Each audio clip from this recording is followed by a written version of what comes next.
يا الله. اللهم صل على محمد وآل محمد. السلام عليكم ورحمة الله وبركاته. مساكم الله بالخير شباب.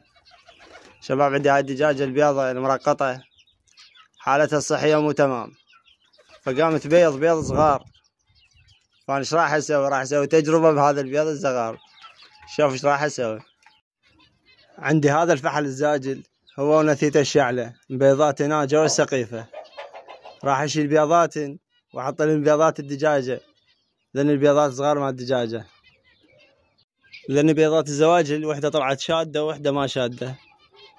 اللي ما شادة طلعت للدجاجات كسرتها ياكلنها، ما يخلينا اصور، يريد يطب وينام على البيض.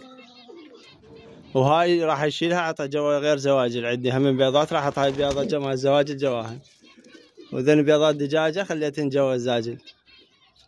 بس شلون اخذها؟ راح يضربني يكسرها. واقف يا معود لا تنكسر بيضتك.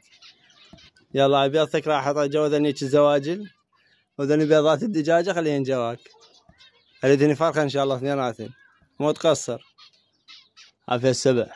شباب لا تنسونا باللايك والاشتراك، تفعيل زر الجرس، تعليقاتكم الحلوة، مشاركة الفيديو يا اصدقائكم، ساعدونا بانتشار الفيديو والقناة على اليوتيوب. تحياتي للجميع، اودعناكم في امان الله.